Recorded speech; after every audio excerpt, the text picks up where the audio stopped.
Meus irmãos, a paz do Senhor, sentado mesmo como estamos, nós vamos abrir a palavra, Evangelho de Mateus,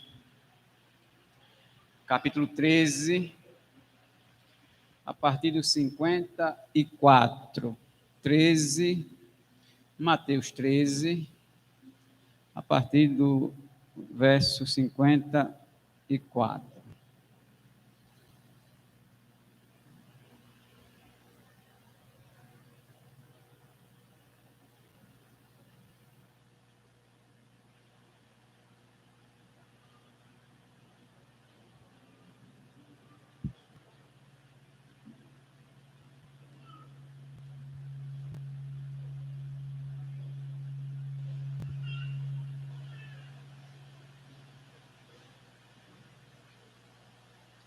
Diz assim a palavra do Senhor.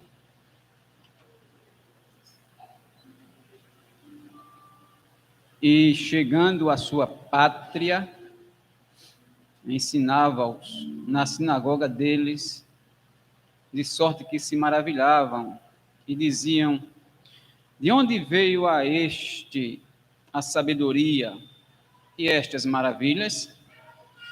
Não é este o filho do carpinteiro? E não se chama sua mãe Maria, e seus irmãos Tiago, e José, e Simão, e Judas? E não estão entre nós todas as suas irmãs? De onde lhe veio, pois, tudo isto? Marcos diz a mesma coisa, mas eu gostaria também de abrir em Lucas, irmãos podem abrir em Lucas, capítulo 4, a partir do 16. Lucas 4, a partir do 16.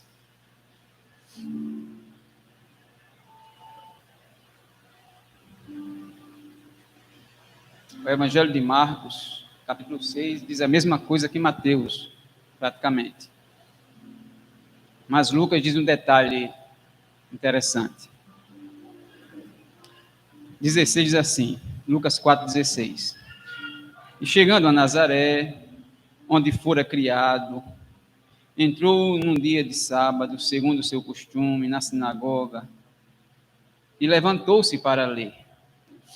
E foi-lhe dado o livro do profeta Isaías, e quando abriu o livro, achou o lugar em que estava escrito: o Espírito do Senhor está sobre mim, pois que me ungiu para evangelizar os pobres, enviou-me a curar os quebrantados de coração, a pregar liberdade aos cativos e restauração de vista aos cegos, e pôr em liberdade os oprimidos, e anunciar o ano aceitável do Senhor.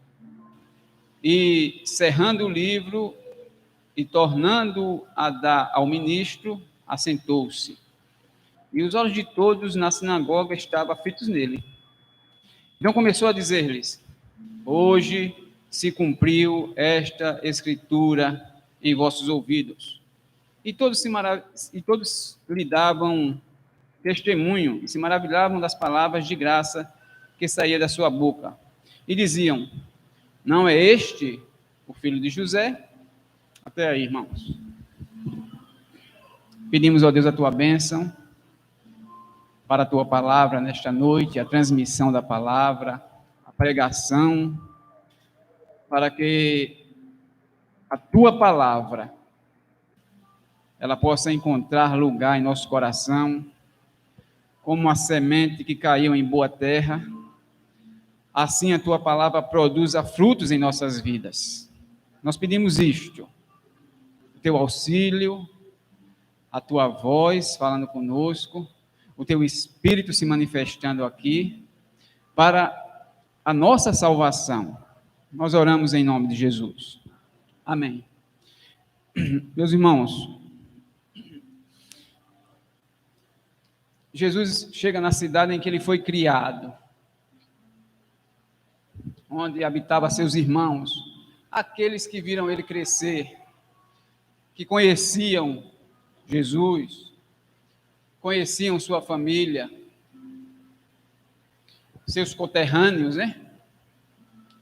E ele ali prega a palavra, anuncia o evangelho, opera alguns sinais, mas ele foi rejeitado pelos aqueles da sua terra, da sua cidade, seus irmãos, conterrâneos, porque eles conheciam Jesus, conheciam sua família. E não é diferente da humanidade hoje, né? Eles conhecem Jesus, de certa maneira, conhecem a família de Jesus, um Jesus que tem pai de criação, né? Uma mãe genitora, irmãos e irmãs, é interessante isso, né? Para quebrar Maria, virgem, até a morte, mentira, viu? Maria teve filhos e filhas com José. Teve uma vida comum, natural, entre um homem e uma mulher, certo? Ela foi virgem até o nascimento do Salvador e, claro, até o seu resguardo, né? Depois ela teve uma vida comum, normal, com seu esposo. E teve filhos e filhas. A Bíblia registra isso, não tem dúvidas com relação a isso. Alguns querem contestar, não. A Bíblia fala, irmãos e irmãs, Jesus teve, certo? E Jesus ali estava transmitindo um som, irmãos. Estava pregando a palavra. Ele estava transmitindo o som da palavra de Deus. Ele estava transmitindo uma profecia que estava se cumprindo naquele dia. O Espírito de Deus, né, está sobre mim, ele me ungiu. Ele estava transmitindo um som da palavra de Deus para aqueles que estavam ouvindo, o som da profecia, e eles não deram crédito. E eu quero também abrir um parênteses para falar sobre a humanidade que nós vivemos, o sistema mundano que nós vivemos. O sistema que nós vivemos, existem muitos sons, irmãos, que nós ouvimos todo dia, que as pessoas ouvem todo dia. E esse som do mundo, eles ditam regras, eles ditam modas, eles ditam até costumes. Mas há um povo que ouve essas coisas, mas ele não se contamina, porque ele tem em si o Espírito de Deus, não é? Somos nós. Nós temos em nós o Espírito de Deus. Nós ouvimos, mas não nos contaminamos, porque o Espírito Santo, ele já nos convenceu do pecado, da justiça e do juízo de Deus. Já nos convenceu de tudo isso. Meus amados, e no decorrer da história da humanidade, Deus sempre falou com o ser humano. Sempre falou. Através de sinais, como também através da sua própria voz. O som da voz de Deus. Os irmãos lembram de Moisés, quando Deus manda Moisés subir ao monte, para Deus dar a ele as tábuas do testemunho. Primeira vez que ele sobe, a Bíblia diz que o monte ardia como brasa. Havia relâmpagos e trovões, a ponto do povo pensar que Moisés havia morrido. E aí fizeram o bezerro, né? E os irmãos sabem da história da palavra. Deus falando através do monte em brasa, através dos relâmpagos, através dos trovões, Deus falando. E eu vou aqui ler alguns textos para os irmãos. Quando o povo pensou que Moisés tinha morrido, olha só que coisa interessante. O povo pensou que Moisés tinha morrido, mas Moisés estava lá ouvindo a voz de Deus, ouvindo o som da voz de Deus. Isso é maravilhoso, irmãos. 2 Samuel 22:14. Gostaria que os irmãos abrissem aí, 2 Samuel 22:14. Nós vamos ler alguns textos antes de começar a pregação da mensagem, para que os irmãos possam entender como Deus fala conosco. Segundo Samuel 22, 14. Diz assim a palavra do Senhor. Trovejou desde os céus o Senhor, e o Altíssimo fez soar a sua voz. Então Deus fala. Deus fala como trovão.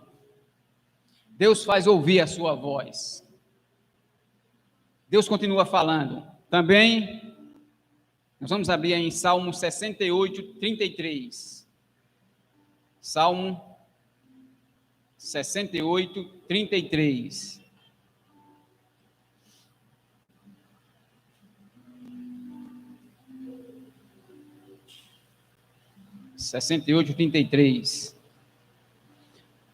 Ele diz assim, ó. Aquele que vai montado sobre os céus dos céus, que existiam desde a antiguidade, esse que envia a sua voz e dá um brado veemente, isso é um brado forte para a humanidade. Deus falando. Nós estamos entendendo que eu estou falando que Deus fala, né? Deus está falando. Vamos lá. Apocalipse 1:10. Esse também é conhecido, né? Apocalipse 1:10.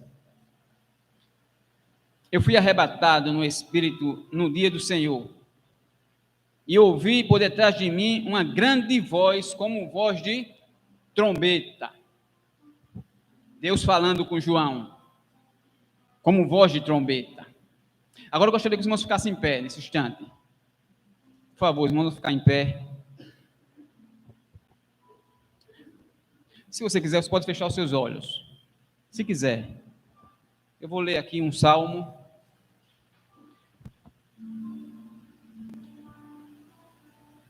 Que diz assim: tributai ao Senhor, filhos de Deus, tributai ao Senhor glória e força, tributai ao Senhor a glória devida ao seu nome, adorai o Senhor na beleza da sua santidade, ouve-se a voz do Senhor sobre as águas, troveja o Deus da glória. O Senhor está sobre as muitas águas. A voz do Senhor é poderosa. A voz do Senhor é cheia de majestade.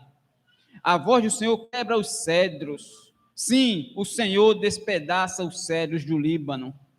Ele os faz saltar como um bezerro. O Líbano e o Sirion, como bois selvagens. A voz do Senhor despede chamas de fogo. A voz do Senhor faz tremer o deserto. O Senhor faz tremer o deserto de Cádiz. A voz do Senhor faz dar cria às corças e desnuda os bosques. E no seu templo tudo diz glória, louvado seja o nome do Senhor. O Senhor preside aos dilúvios. Como um rei, o Senhor presidirá para sempre. O Senhor dá força ao seu povo. O Senhor abençoa com paz o seu povo. Louvado seja o nome do Senhor. Graças a Deus. Pode sentar, irmãos.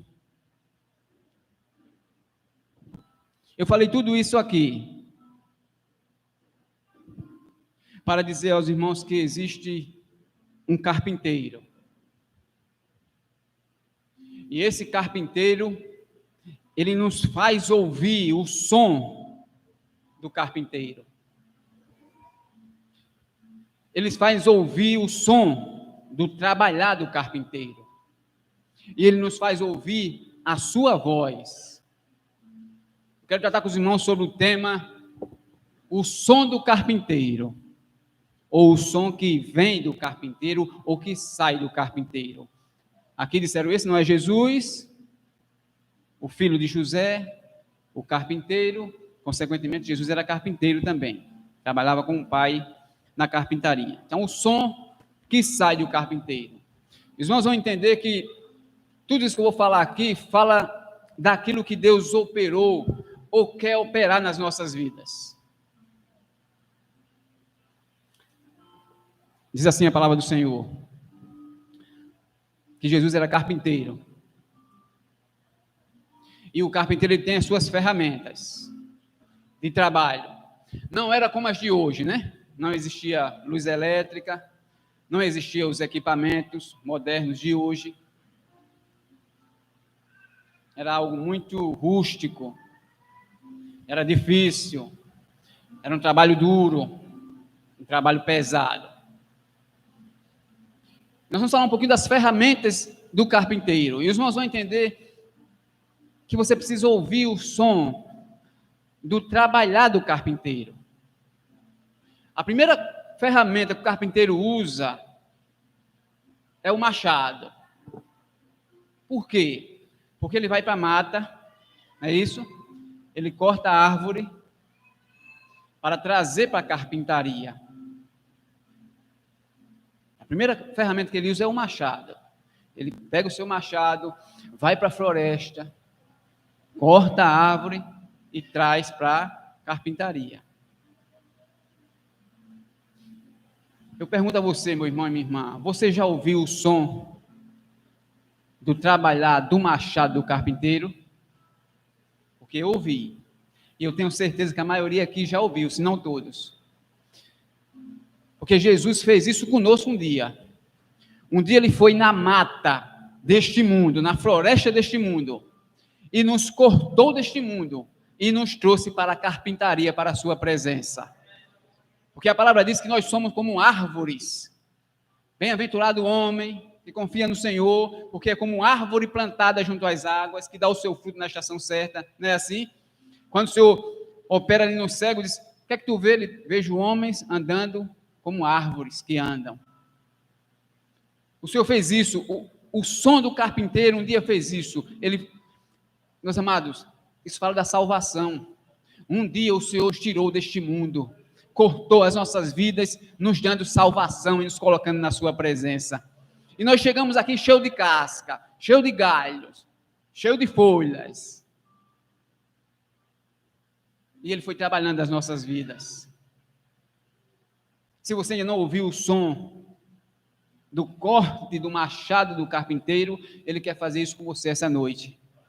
Ele quer te salvar, te tirar do mundo, das coisas desse mundo e te trazer para a presença dEle, onde Ele vai trabalhar as nossas vidas, trabalhar a sua vida. O outro equipamento que o marceneiro usa, que não é como nos nossos dias, é a plaina ou a machadinha. Existiam dois equipamentos, a plaina e a machadinha, que servia para tirar a casca da árvore. E aí o Senhor nos tirou do mundo, nos trouxe para a sua presença, e agora Ele começa a tirar de nós as cascas. Ele começa a tirar de nós o pecado, o rancor, a índole má, os maus costumes. Ele começa a nos libertar, porque Jesus é o libertador das nossas almas. Então Ele nos traz para a sua presença e começa a nos libertar. Começa a tirar as cascas com a machadinha, começa a passar a plaina e fazer com que aquele tronco esteja livre dessas coisas. Meus amados, um dia o Senhor nos tirou do mundo e nos trouxe para a sua presença, e aqui Ele começou a libertar as nossas vidas, porque aqui é a carpintaria, onde Deus trabalha as nossas vidas com as suas ferramentas. É aqui que Ele trabalha nossas vidas. Ele vai moldando nossas vidas. E esse moldar é até Jesus voltar. É até Jesus voltar. Ele vai nos moldando, porque nós somos falhos. E Ele vai tratando a nossa vida assim. Nos tirou do mundo, nos colocou aqui, tirou as cascas, está planejando nossas vidas. E foi assim que Ele fez conosco. Começou a nos libertar. E nós somos sendo libertos num processo da salvação, fomos sendo libertos pelo Senhor. E agora Ele usa outra ferramenta, que é o serrote. Começa a serrar para fazer as tábuas. E eu lembro de um texto que eu acho muito interessante, não nessas versões novas, mas numa versão bem antiga que eu li, quando Deus manda Noé construir a arca, diz assim, você vai pegar madeira de gofer, ou de cipreste em algumas versões, ou de acácia em outras versões também. Você vai pegar essas tábuas, vai fazer as tábuas e vai colocar elas verticalmente. Isso é em pé. Foi assim que o Senhor fez conosco. Ele nos tirou do mundo, nos libertou para estarmos de pé na sua presença. louvando e glorificando o nome dele, adorando o nome dele, testemunhando dele, ouvindo a voz dele cada dia mais, porque é assim que ele faz conosco. Então, ele tira as cascas e agora faz as tábuas. E agora ele usa o último equipamento. Eram as pedras de polir. Não é a lixadeira, mas eram as pedras de polir. Ele pegava uma pedra e ele ia polindo as tábuas, para aí ela ficar devidamente retinha, perfeita, para ser usada. Meus amados, no processo da salvação, o processo da salvação é esse. O Senhor nos tira do mundo, começa a nos libertar, começa a nos cortar, isso é, nos aperfeiçoar na sua presença, e começa a nos moldar, ou nos preparar. Esse moldar é contínuo, não mais com cascas, não mais um tronco grosso, não, mas agora tábuas lisas, para que o Senhor possa nos usar na sua presença. E aí, meus amados irmãos, a pergunta é essa: você tem ouvido a voz do carpinteiro? O som do carpinteiro trabalhar na sua vida? Nesta noite, o Senhor quer trabalhar na sua vida. Ele quer te salvar, Ele quer te libertar, Ele quer te moldar, te aplanar, Ele quer tirar de você as enfermidades. As ferramentas dele é para a nossa salvação. As ferramentas dele é para o nosso bem, é para cuidar das nossas vidas. E o carpinteiro está trabalhando. Ouça o som do trabalhar do carpinteiro. Ele está trabalhando até hoje. Ele disse: meu pai trabalha, eu trabalho também. Ele está trabalhando. Nós estamos aqui essa noite porque ele trabalhou para que estivéssemos aqui, louvando e glorificando o nome dele. É o trabalhar do carpinteiro. E tem outra forma de você ouvir o carpinteiro. Ouvindo sua voz. Jesus estava na sinagoga, certa vez, ensinando, e entrou uma mulher. E a Bíblia diz que ele olhou para aquela mulher, viu ela, teve compaixão dela, chamou ela para perto e disse assim para ela: você está livre desta enfermidade. Você está livre. Estamos falando aqui do assunto sobre depressão, né? Nessa noite, ele está dizendo isso para você. Ouça a voz do carpinteiro dizer: você está livre desta enfermidade. Você está livre. E a Bíblia diz que quando ele impôs as mãos sobre ela, ela se endireitou, que ela vivia encurvada, olhando para o chão. Essa é a voz do carpinteiro, que viu você entrar aqui na carpintaria, olhou para você, teve compaixão de mim e de você, te chamou para pertinho dele e disse: estás livre desta enfermidade. E olha que era um espírito de enfermidade, a Bíblia diz. E o Senhor libertou aquela mulher, e com certeza ela ficou muito feliz. E quando nós saímos da casa do Senhor, nós saímos felizes, porque Ele opera milagres em nossas vidas. A voz do carpinteiro, a menina morta, ele disse: levanta-te. E a menina abriu os olhos e se levantou. Essa é a voz do carpinteiro, a voz que dá vida, como Lázaro, que estava lá. A situação de Lázaro era terrível, irmãos. Ele estava dentro de um túmulo, morto, escuro, cheirando mal, lugar frio, lá dentro, de solidão. Mas o carpinteiro disse: Lázaro, vem para fora. O Senhor está dizendo isso para nós essa noite: filho, filha, vem, porque Ele quer te dar a vida eterna. Louvado seja o nome do Senhor. A voz do Senhor que diz: a tua fé te curou, a tua fé te salvou. A voz do carpinteiro que diz: o Consolador está convosco. A voz do carpinteiro que diz: na casa de meu pai há muitas moradas, eu vou preparar lugar para onde eu estiver, vós estejais também. Essa é a voz do carpinteiro, que um dia vai dizer para nós: vinde, benditos de meu pai, possuir por herança o reino que está preparado desde a fundação do mundo. É a voz do carpinteiro. E nós temos ouvido essa voz todos os dias. não só a voz, mas o trabalhar dele em nossas vidas, né? A ação dele em nossas vidas. Deus age todos os dias em nossas vidas, através de seus sinais, através da sua voz, falando conosco, operando. E os irmãos têm muitas experiências para contar, com certeza, da operação de Deus em nossas vidas, porque o carpinteiro, ele está vivo e fala conosco todos os dias, e vai continuar falando até Jesus voltar, e lá na eternidade nós vamos falar com ele face a face. Louvado seja o nome do Senhor. Dai a ele a glória de Deus, salmo aqui. Por quê, irmãos? Porque ele trabalha em nossas vidas. Ele trabalhou em nossas vidas e continua trabalhando, tirando aquilo que não agrada a ele e nos preparando com as suas ferramentas para que em breve possamos nos encontrar com ele nas nuvens e morar eternamente com ele para todos sempre. Louvado seja o nome do Senhor.